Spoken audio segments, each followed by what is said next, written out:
Speaking of, now the next 10 are going to be something.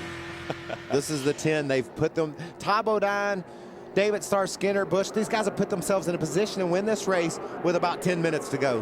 That's 12 laps of racing to go. Todd Bodine, a big gap between he and David Starr as they work their way through the tri-oval. Green flag back in the air. And then he slowed it back down to let David crawl back up to him before he got in the throttle. David Starr looked low. Todd goes down and hugs that yellow line. The yellow line is my friend right now. I have one ally, I believe. I have one thing I can trust right now. The yellow line? It's the yellow line. It's not going anywhere. No, it's the only thing I trust. Todd Bodine right in front of David Starr. Looks like Starr starts to buff it around just behind that 30. Now, if I'm back where Max Pappas is, Hornaday, those trucks, Crawford, Buscher, I'm going to have to make a move. I'm going to make something happen right now because I can't ride back there. I won't ever get to the front. We've seen it take 8 or 10 laps sometimes for that outside line to form up and get up to the front. So if I get a chance, I'm Johnny Sauter, I'm jumping, I'm going. If that line on the outside that's forming up now ever gets any momentum, then one of these guys back here can jump out in front of him and really get propelled forward. But Phil, as every lap clicks off, the bump drafting gets a little bit more serious. The bumps into other trucks are harder, and sometimes that'll spin a guy out. We know that's what lies ahead. Todd Bodine continues to prove how good of a super speedway race car driver he is. He's never finished outside the top 5. His worst finish at a super speedway was back in 2007 at Daytona, which was 5th. Yeah, he's a great driver, great equipment too. Remember, this is the same truck that won the last 4 of these races, 2 here and 2 at Daytona. David Starr doesn't have a plan, but as the laps begin to wind down, as we go to 10 laps remaining, he's going to have to start formulating one very quick. Now we're less than 10 minutes away from the end of this thing. I know, and my heart is about to jump out on the floor. I can't believe it. It's just all right up ahead, and I know it. Look at, is that Timothy Peters and Crafton starting to get some trucks together there with Colin? Is that Colin Brown? Colin Brown, yep. And as soon as that line starts to run, someone's going to jump out of this inside line and think, I can lead that outside line. Adam Alexander. Jimmy Kitchens is the spotter for Todd Bodine. Todd told me earlier today, I think he's the best in the business. Kitchens just said this to Bodine: I don't think that 24, referring to David Starr, who's right behind him on track, is going to go with you. I think he's going to do what the guys behind him want to do. Just make sure you pay attention. So many things to think about on the stretch run at a speedway track. 9 to go. Todd Bodine has led 20 laps. There have been 9 different trucks out in front. Colin Brown has led the most laps at 26. We've got a good line on the outside. Matt Crafton, we know how strong he was. When he was a lap down, he was able to lead the pack around. Colin Brown's been strong. Got a little bit of quarter panel damage. He's lined up behind Matt Crafton. I believe Matt can get those guys there. See that outside line begin to move. Ron Hornaday has not led a lap at Talladega. And unless he gets something going quickly, he will continue to not have led a lap at Talladega. That outside line's making a little bit of progress right now. They've gained a couple trucks in the last lap. If Matt can pull up beside us. Is Johnny going to go? Johnny Sauter looks like he's going to jump in front of his teammate, as well as Kyle Busch peeks to the outside. Will he go out and try to get in front of Johnny Sauter? Now business is going to pick up here. Johnny made a great move. That's exactly what I think he should have done. He had to get up there with those guys. He cut right in front of Crafton. Crafton had no choice but to push Johnny, and they're making a little bit more progress toward the front. Here they come. Oh, moving up the racetrack was the 5 of Mike Skinner. Look Kyle at the run, it Busch gets him on the outside. Here comes Johnny Sauter. Now Kyle Busch has to decide. Does he stay with his teammate on the inside, or does he jump out front in front of that outside line? They sort of held off that charge right there. They got a good run through 3 and 4. That inside line did. Johnny was all the way up to Kyle Busch, and now he's dropped back 2 or 3 trucks. We've seen Eric Almirola be extremely strong. There they go. Kyle Busch. Here comes Eric Almirola with him. They move to the outside. Will the outside line move? 7 laps of racing to go. Almirola's got a fast truck. I like the position Kyle Busch and Almirola are in right now. And Eric knows how to do it. He knows how to push that 51 truck. He just has to be calm. He can't get too excited and push too hard. Emotions are running high right now, and you've got to make sure you temper those.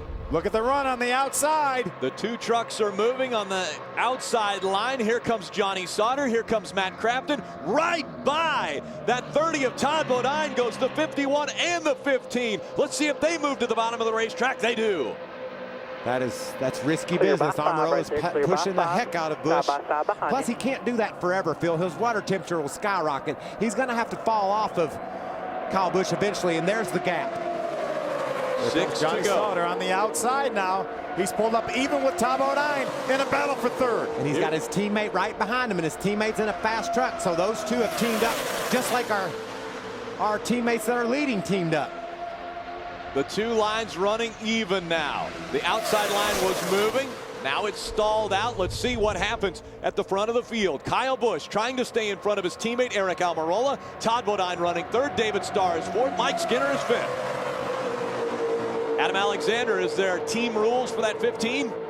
We've not heard anything as far as that is concerned, Rick, but one thing to keep an eye on when you talk about Aric Almirola, who's running second right now, is when they made their last pit stop under caution and got fuel only, they did not get enough fuel in the truck. The last we heard, they were short, but they've been conserving on all of these caution laps, something to keep in mind as he's running close to 200 miles an hour in the draft. Just something else to worry about if there wasn't enough already. 192, 193 mile an hour. These guys are lapping around here. And look at how far back now Johnny Sauter is. That second line moved way back and lost the momentum that they had. They had it going on. We're under 5 laps of racing to go. Johnny Sauter has dropped back. Will they get another push? And how about that 15 of Aric Almirola? Will he make the move? And see if the 5 of Mike Skinner goes with him, as well as the 30 of Todd Bodine. Well, and you know, right now, Rick, Almirola needs to be trying to figure out how to win this race. He can't just be pushed up underneath Kyle Busch all the way to the white flag. He's got to fall back off of Kyle Busch, get a gap between those two trucks, see what happens when Todd Bodine pulls right up to his bumper, what kind of run he can get on Kyle Busch. He needs to be doing some serious thinking right now. Mike Skinner moved to the outside to get in front of that outside line. And now Todd Bodine. The 30 of Todd Bodine moves up there as well, Adam. You got And the Todd hill. Bodine You got last the hill. lap said, let me Let's know go when there with are 2 laps to go. That's obviously not the case right now. Still 4 remaining, but Bodine trying to make his move to the outside, and we have trouble on the back straightaway. Problems for the 14 and the 5. Now they all bottle up behind them. The 16's into the wall. Hornaday, your championship leader, is into the wall. A lot of damage on the back stretch. Oh, and Max Pappas gets into the 5 of Mike Skinner as they're slowing down the back stretch. Wow. Johnny Sauter was trying to get back in line in the middle. There was some contact made. What happened off you turn rolling in 2 your was own? Bodine got a bump draft off of turn 2 that shot him wide off the turn. And then when he tried to get everything, that bunched them all up. And then everybody started scrambling for positions after that. A lot of damage to that Geico Toyota, as well as the Copart Chevrolet of our point leader, Ron Hornaday. Guys, I would expect they're going to have to red flag this because we're so close to the end of this race, and there's a lot of debris that's going to have to be cleaned up. They want to finish under a green flag condition. Yeah, Aric Almirola is hoping they red flag it because he's got some gas fuel issues he's concerned with. Look at the way this truck's bent. Yeah, the Mobile, Alabama native of Rick Crawford with a lot of damage to that truck. We see Ricky Carmichael on pit road. They're doing a tire change for him. That crash started with, I think, a bad bump draft into the back of Todd Bodine off 2. Timothy Peters in the 17. That's strutmaster.com. Toyota Tundra on pit road. Ray Dunlap, what about our point leader? Well, they know that the right front is not moving on that Copart Chevrolet, but they think that it may be just body damage that's holding that wheel. So they've got to get that cleared out and find out whether or not there's damage to the actual suspension or whether it's just the body on the wheel. They're going to try to figure that out and see if Hornaday can continue. Lots and lots of damage for Mike Skinner. I think his day is going to be over, guys. Yeah, Mike already had some damage, and then Max Pappas came along and really drilled the 5 truck. Further damage. You see Max moving around in the truck right there. When the net's down. A lot of work being done to Skinner's truck, but it might not be enough, at least enough time. Mike Skinner coming in third in the point standings behind Matt Crafton. What's going on with the 33 team, Ray? Well, they just Danny Stockman, the truck chief, just came on and said the right front suspension is absolutely junk. He said the spindle won't turn at all, so it appears the Copart Chevrolet will be done. They may go behind the wall to try to work on it, but it appears that it's not going to roll at all, and by the time they could get that replaced, this race will be over. There are 24 trucks that were running on the racetrack. Now, Ron Hornaday is on pit road, and that truck is bad.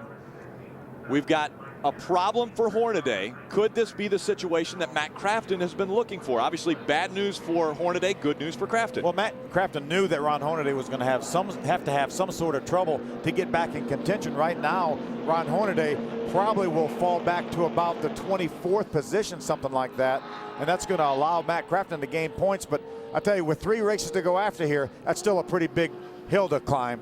Max Crafton. Darn, he's knocked a good chunk out of it. Now it's reasonable to think maybe you could catch him. This Watch is our now. problem. Watch right of your screen. Johnny Sauter in the 13 gets into the quarter panel of Mike Skinner. Look at Crafton slide by barely on the outside. Colin Brown barely through the hole. Ooh, look at Rick Crawford's rear end lift up off the ground. Ricky Carmichael takes a spin. A little bit of damage on that truck. Timothy Peters involved. Timothy Peters, our winner from last week, crashed this week. So look at him coming straight at you down the backstretch. It looked like the 30 of Todd Bodine and Skinner washed up to the high side, and they wanted to get back over there to the inside. And when Skinner went to the inside, what? Max Pappas just running into the side of that 5 truck. There's another, you can see right there, Johnny Sauter got bumped around. Then he got into the 5 of Mike Skinner. Mike got into the 14 of Rick Crawford. Chad McCumbee comes along, he's involved. Brian Scott, there's the 16 truck, the 33 of Hornaday. Looks like James Busher, very little damage. And then here comes Max along. Here's real time. Most of these crashes happen on the straightaway, it seems, Phil. And it's amazing. You wouldn't think that would happen, but it does. People are scrambling to try to get back in line. It looked like Skinner was trying to get over toward that bottom line. And Sauter was determined to stay in that hole. Ron Hornaday's Copart Chevrolet right there, along with him. In Johnny Sauter's defense, we're talking 2 or 3 laps to go. He backs off the gas right there. You know, obviously, watch. See Skinner, he's on the outside. He was trying to pull back over in line behind Todd, and Johnny had tried to close that hole up, tried to take that hole from him.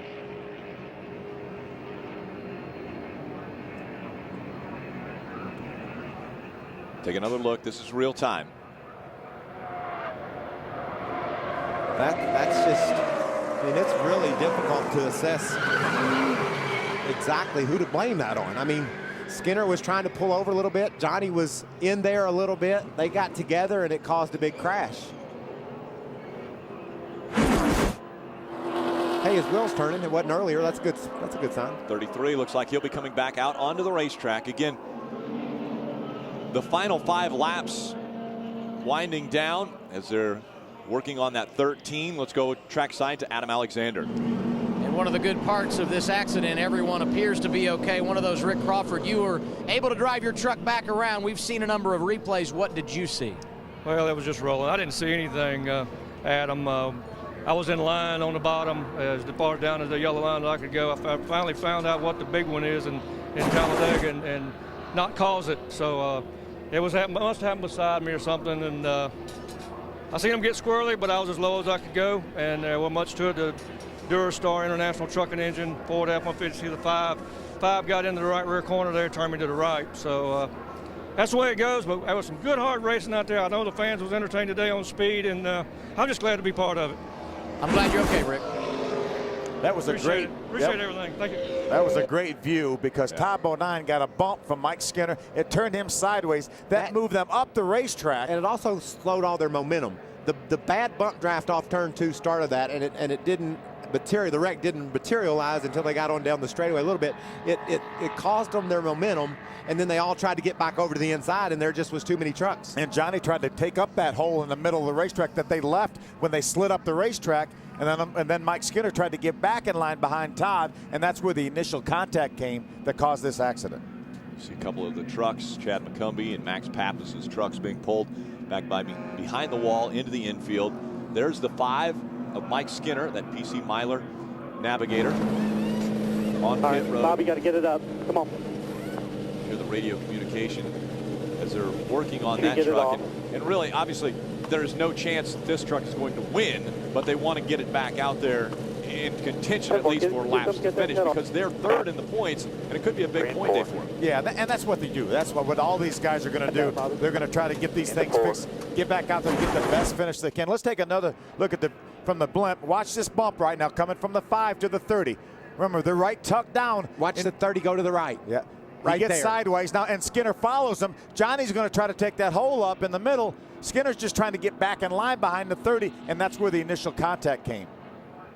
And around they go. Numerous trucks involved in this one. You can see 8 of them right there. And Max Pappas in the 5. You see him. I'm not so sure what happens here. Max Pappas looked like he was under control. Looks like he got back in the throttle to try to get back around here. There's another view. You see Johnny wiggling. Then he hits the 5 truck. That turns the 5 into the 14 of Rick Crawford. A couple guys do a nice job. Watch that white truck right behind Johnny Sauter. Stacy Compton and the 25 of Terry Cook, who do a great job getting through this accident without any contact. Yeah, Colin Brown also a spectacular job in the 6 truck making it by. You can see that started it right there. And then it doesn't happen until seconds later. Well, Colin Brown, you're right. He did a nice job avoiding that incident. He moved even higher. He was already up against the wall. Here's Rick Crawford. Here's what he felt. Listen in. And just think about Rick Crawford, guys. Wide open, going straight down the straightaway. Against the yellow line. Minding his own business. All of a sudden, he's almost upside down. A wild ride for Crawford. Watch this look right here. Here comes the bump. That's the bump that's going to turn Todd sideways. He moves up, Skinner moves up, then Skinner tries to move back down, and Johnny has already stuck his nose in there. They make the contact. And watch Max, he's spinning at the beginning of the wreck, and it looked like he's going to get lucky and get through it. See Skinner riding along backwards on the racetrack. Here comes Max. And right into the left rear of that 5 of Mike Skinner. Look at those. Look at the black marks. Yeah, the safety crew's working on, the track officials working on cleaning up this mess that was on the backstretch. You mentioned all the tire marks on that backstretch where guys were going different directions. The 33 back out on the racetrack, right?